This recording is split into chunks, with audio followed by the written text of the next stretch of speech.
Thank you very much, Larry. I'm going to start in French, and then I'll switch back to English. Merci, Larry. Thank you, Larry. It is both a pleasure and a duty to be with you tonight in this pivotal moment that Canada and the world are going through. Today I will talk about a rupture in the world order, the end of a pleasant fiction and the beginning of a harsh reality, where geopolitics, where the large main power geopolitics is submitted to no limits, no constraints. On the other hand, I would like to tell you that the other countries, especially intermediate powers like Canada, are not powerless. They have the capacity to build a new order that encompasses our values, such as respect for human rights, sustainable development, solidarity, sovereignty, and territorial integrity of the various states.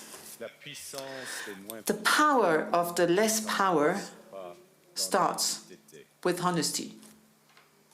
It seems that every day we're reminded that we live in an era of great power rivalry, that the rules-based order is fading, that the strong can do what they can and the weak must suffer what they must. And this aphorism of Thucydides is presented as inevitable, as the natural logic of international relations reasserting itself. And faced with this logic, there is a strong tendency for countries to go along to get along, to accommodate, to avoid trouble, to hope that compliance will buy safety. Well, it won't. So what are our options? In 1978, the Czech dissident Václav Havel, later president, wrote an essay called The Power of the Powerless. And in it, he asked a simple question: how did the communist system sustain itself? And his answer began with a greengrocer.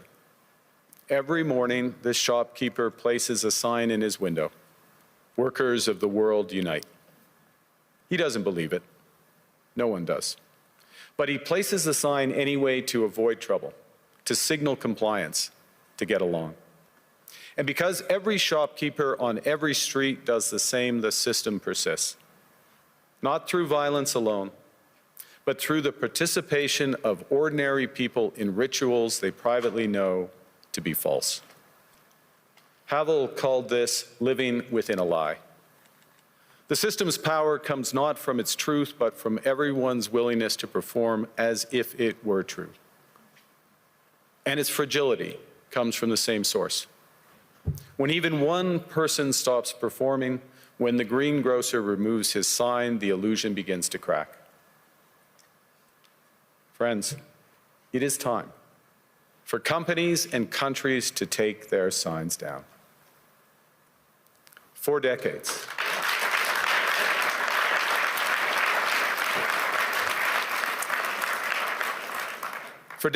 countries like Canada prospered under what we called the rules-based international order.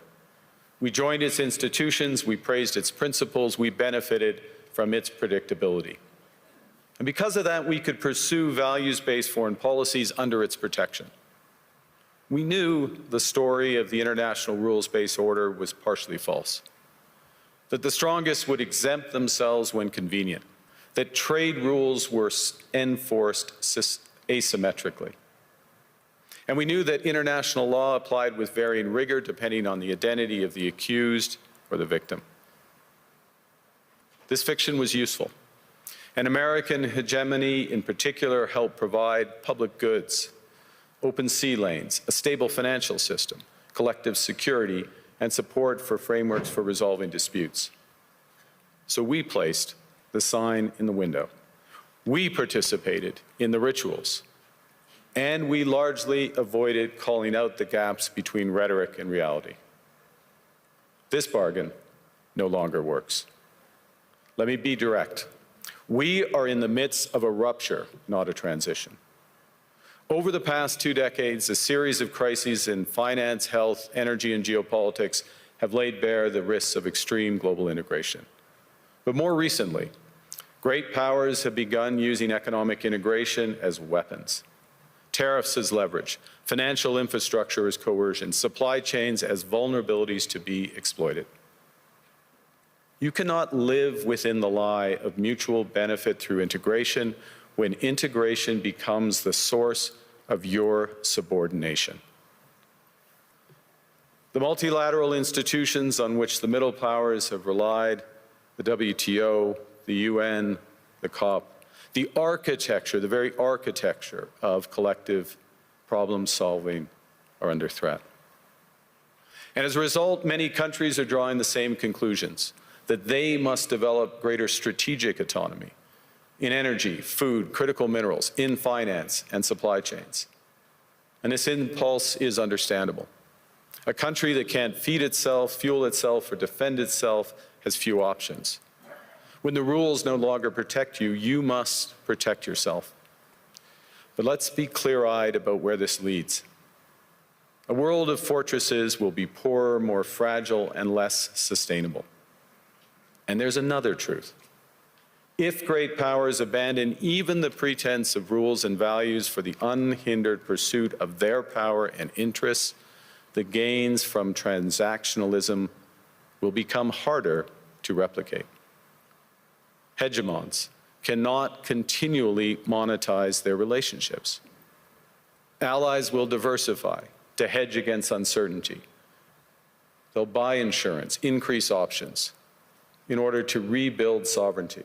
Sovereignty that was once grounded in rules but will increasingly be anchored in the ability to withstand pressure. This room knows this is classic risk management. Risk management comes at a price. But that cost of strategic autonomy, of sovereignty, can also be shared. Collective investments in resilience are cheaper than everyone building their own fortresses. Shared standards reduce fragmentations. Complementarities are positive sum. And the question for middle powers like Canada is not whether to adapt to the new reality. We must. The question is whether we adapt by simply building higher walls or whether we can do something more ambitious. Now, Canada was amongst the first to hear the wake-up call, leading us to fundamentally shift our strategic posture. Canadians know that our old, comfortable assumptions that our geography and alliance memberships automatically conferred prosperity and security, that assumption is no longer valid. And our new approach rests on what Alexander Stubb, the President of Finland, has termed value-based realism.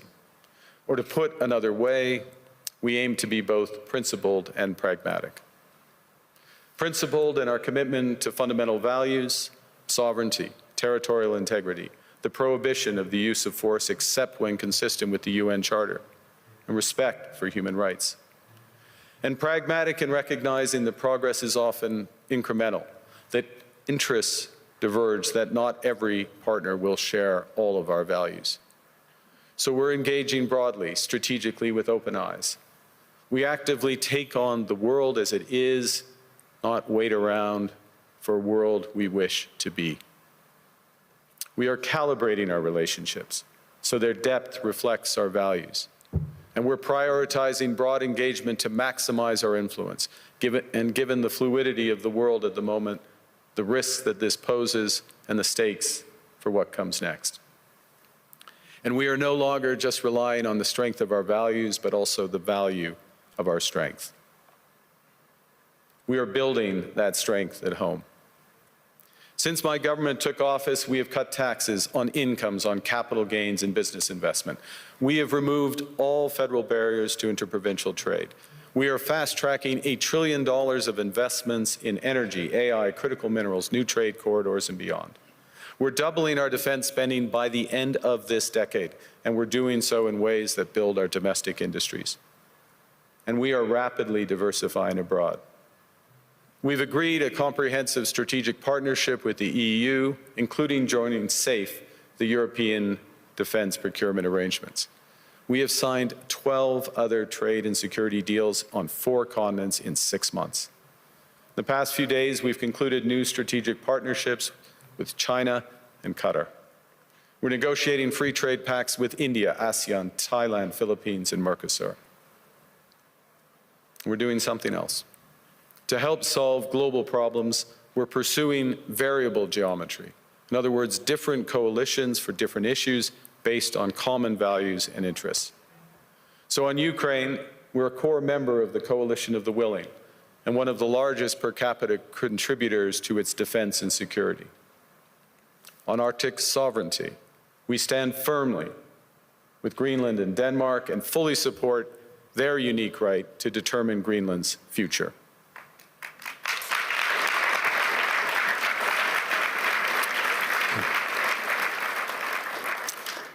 Our commitment to NATO's Article 5 is unwavering. So we're working with our NATO allies, including the Nordic-Baltic 8, to further secure the alliance's northern and western flanks, including through Canada's unprecedented investments in over-the-horizon radar, in submarines, in aircraft, and boots on the ground, boots on the ice. Canada strongly opposes tariffs over Greenland and calls for focused talks to achieve our shared objectives of security and prosperity in the Arctic. On plurilateral trade, we're championing efforts to build a bridge between the Trans-Pacific Partnership and the European Union, which would create a new trading bloc of 1.5 billion people. On critical minerals, we're forming buyers' clubs anchored in the G7 so that the world can diversify away from concentrated supply. And on AI, we're cooperating with like-minded democracies to ensure that we won't ultimately be forced to choose between hegemons and hyperscalers. This is not naive multilateralism, nor is it relying on their institutions. It's building coalitions that work, issues by issue, with partners who share enough common ground to act together. In some cases, this will be the vast majority of nations. What it's doing is creating a dense web of connections across trade, investment, culture, on which we can draw for future challenges and opportunities. Argue the middle powers must act together because if we're not at the table, we're on the menu. But I'd also say that great powers can afford for now to go it alone. They have the market size, the military capacity, and the leverage to dictate terms. Middle powers do not. But when we only negotiate bilaterally with a hegemon, we negotiate from weakness. We accept what's offered. We compete with each other to be the most accommodating. This is not sovereignty. It's the performance of sovereignty while accepting subordination. In a world of great power rivalry, the countries in between have a choice: compete with each other for favor, or to combine to create a third path with impact. We shouldn't allow the rise of hard power to blind us to the fact that the power of legitimacy, integrity, and rules will remain strong if we choose to wield them together. Which brings me back to Havel. What does it mean for middle powers to live the truth? Well, first, it means naming reality. Stop invoking rules-based international order as though it still functions as advertised. Call it what it is: a system of intensifying great power rivalry where the most powerful pursue their interests using economic integration as coercion. It means acting consistently, applying the same standards to allies and rivals. When middle powers criticize economic intimidation from one direction but stay silent when it comes from another, we are keeping the sign in the window. It means building what we claim to believe in. Rather than waiting for the old order to be restored, it means creating institutions and agreements that function as described. And it means reducing the leverage that enables coercion. That's building a strong domestic economy. It should be every government's immediate priority. And diversification internationally is not just economic prudence, it's a material foundation for honest foreign policy, because countries earn the right to principled stands by reducing their vulnerability to retaliation. So Canada. Canada has what the world wants. We are an energy superpower. We hold vast reserves of critical minerals. We have the most educated population in the world. Our pension funds are amongst the world's largest and most sophisticated investors. In other words, we have capital, talent. We also have a government with immense fiscal capacity to act decisively. And we have the values to which many others aspire. Canada is a pluralistic society that works. Our public square is loud, diverse, and free. Canadians remain committed to sustainability. We are a stable and reliable partner in a world that is anything but. A partner that builds and values relationships for the long term. And we have something else. We have a recognition of what's happening and a determination to act accordingly. We understand that this rupture calls for more than adaptation. It calls for honesty about the world as it is. We are taking the sign out of the window. We know the old order is not coming back. We shouldn't mourn it. Nostalgia is not a strategy. But we believe that from the fracture, we can build something bigger, better, stronger, more just. This is the task of the middle powers. The countries that have the most to lose from a world of fortresses and a most to gain from genuine cooperation. The powerful have their power, but we have something too. The capacity to stop pretending, to name reality, to build our strength at home, and to act together. That is Canada's path. We choose it openly and confidently, and it is a path wide open to any country willing to take it with us. Thank you very much.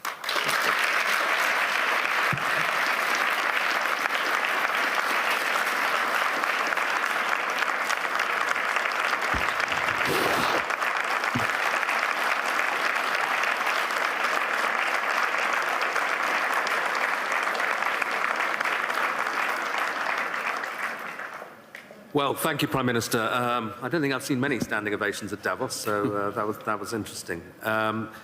You said, there was a phrase in your speech where you said sovereignty now is the ability to withstand pressure. Isn't Canada almost uniquely vulnerable to pressure because of the extent of your trade dependence on the United States? Well, the proof is that we have been able to withstand the pressure, and there has been considerable pressure. I'll give you a couple of facts. We've actually created more jobs since the tariffs were put on than the United States in absolute number.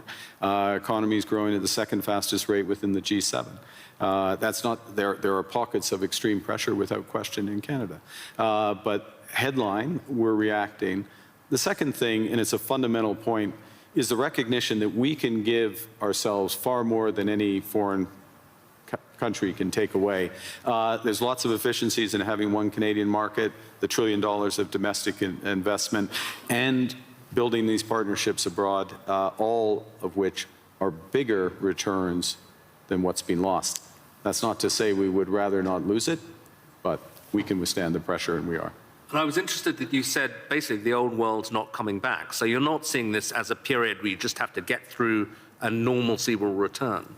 I think that is our view, and we regret it, but we're not going to sit around and mourn it. We're acting, and we're acting in a way both that's in our interests, but we believe in a way with others that's building imperfectly in steps a new system. I'll give you one example on handback, which is we are members of trade agreements that comprise already 1.4 billion people around the world. So we have the most extensive network. We are trying with others to bring some of those networks together. The most prominent example is the Trans-Pacific Partnership in the EU, acting as a bridge. It's not a direct benefit for Canada, but it is a benefit for Canada that these groups come together. Ngozi is here, consistent with the WTO rules, both of which are. And in that way, we're building back out amongst willing partners. And You talked about the need not to put the sign in the window anymore, to pretend that things are still the same. Do you think, to put it directly, that the NATO alliance is still doing that, still pretending it's the old transatlantic partnership, when it's really kind of going? Well, I think clearly NATO is experiencing a test right now, and the first response to that test has to be to respond in a way that ensures the security of the Arctic in a robust way for all possibilities. This is actually a point that we have been making in recent years. It's a point that I made at the NATO summit back in June, which seemed like a pledging summit, but also was to get NATO policies in the right direction. So I think in the immediate term, one of the imperatives is to reinforce things that Canada is doing, Nordic Baltic 8 are doing, the UK are doing, other NATO partners, France included, in a comprehensive way that provides much greater security in the Arctic. This is the test, and so I wouldn't say the NATO sign stays in the window, but we've got to meet the moment of that. You also, a big theme of your speech was the need for middle powers to work together. Yeah. But you've just been to the other great power, to China. And I think people are very intrigued by seeing that meeting. And some people say, kind of, that's a mistake, really, because you're going to make yourself more dependent on China. They're not that benign either. The US will be very annoyed. What's the defense of what you're doing, and what do you hope to get out of it? Well, the first thing is to say it's not a defense. I know the way you framed the question, but it's offense. It's building out. It's something positive as opposed to against. We're for something as opposed to being against. The second is, there are very clear guardrails in that relationship. I spoke of calibration of relationships in my remarks. That's what I mean by it. But within those clear guardrails are huge opportunities in energy, both clean and conventional, obviously in motor vehicles, in agriculture, in financial services, all of which is mutually beneficial. So it's additive, and look, it's the second largest economy and it's our second largest trading partner. We should have a strategic partnership with them. Within those guardrails, and that's what we've achieved. And it is an interesting reversal, though, because I think certainly during the Biden administration, there was this sense that the Western world was trying to decouple from China, or de-risk at least, yeah. And is now in this new world, that really going to go into reverse, and de-risking from China, because there are other risks, is less of a thing. You need, again, many in this room, this is their livelihood, you need a web of connections. And to miss out in that web some of the largest ones, United States, we already have that, China, India, Mercosur, European Union, that's a mistake. That's not managing your relationships properly. That makes you stronger, makes you more resilient. And then on top of that, I'll give you again, I'll appeal since it's in the headlines to the Nordics. Nordics plus Canada, it's 20% of global GDP. It's not the first thing people would realize, but that relationship, which is deepening for security reasons, because we're like-minded, those are the types of partnerships that I think we'll see more of. And you got a round of applause when you said something strong about standing on principle on Greenland. Do you think we can find an off-ramp on that? I mean, I'm sure you'll speak of it, but put it this way, if there isn't an off-ramp, where does this go? I strongly believe that there's a better outcome that come from the discussions that have been catalyzed in an unusual way, admittedly, but and we absolutely stand by the principles that I referenced.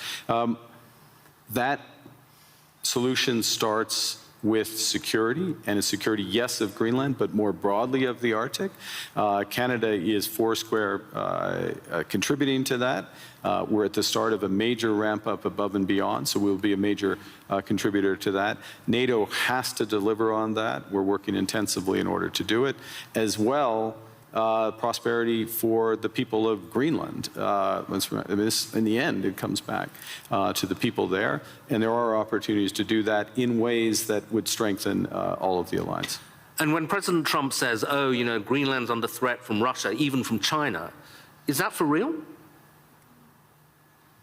I would say that there are threats. Russia is without question a threat in the Arctic, without question. Russia does lots of horrible things, and I'll take the opportunity to condemn their unjustified and horrific assault on Ukraine, almost at its 4th year. They are a real threat in the Arctic, one against we need to protect, which is why we have 364 5-day air, sea, and land presence. It's why we're adding to our submarine fleet, adding to our air fighter fleet, why we're building out over-the-horizon radar to protect from Russian missile threats and others, and why we will work with our NATO partners. The threat is more prospective than actual at this stage in terms of actual activity in the Arctic, and we intend to keep it that way. Another big issue that's going to come up this week is this board of peace that President Trump is keen on. I'm not sure whether it's for Gaza or for the entire world, but apparently Canada's been invited. Are you going to join? We have been invited, and let me start by, I think we should recognize the progress that has been made in at least getting towards the end of the first phase of this process.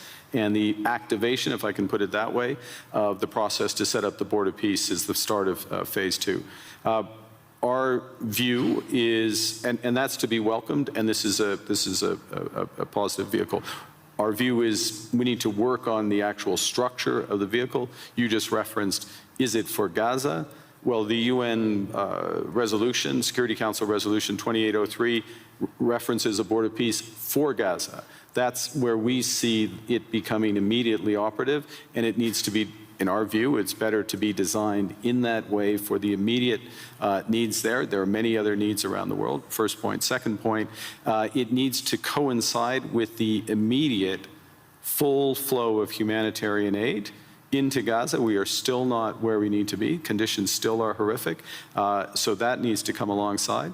We think there's aspects of the governance and the decision-making process that could be improved, but we will work with others, obviously work with the United States, because we will do anything that we can to improve the situation, the horrific situation there, and to move onto a path to a true two-state solution. There's a suggestion you can get permanent membership of the Board of Peace by ponying up $1 billion. You going to write a check for that? We would write checks and deliver in kind to improve the welfare of the people of Palestine.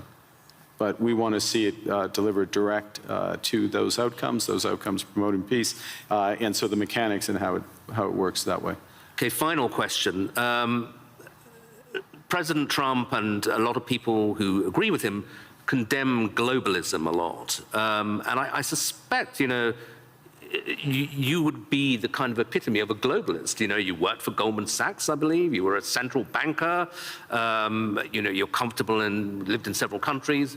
Is globalism, first of all, is it a thing, and is it over? I think, well, look, understanding how the world works, having an appreciation for other cultures, understanding the connections, and being able to, or at least appreciating ways that how we connect, whether it's through technology, trade, investment, culture, can enrich our lives, and that's a good thing, and also help solve problems. Being detached from where you live and the broader needs of society, there is an epithet for that. I don't know that the G word is the one. There's certainly what we're finding, and to go back to the points I was making, is that there are a number of like-minded countries that want to work through partnership to achieve those goals for their citizens and for the world more broadly. The call is for more to recognize what's really going on right now, and to pool their resources to the benefit of citizens. So it won't be global, it won't cover the globe, but it will be more powerful. Okay, Prime Minister, thank you very much indeed. Very much.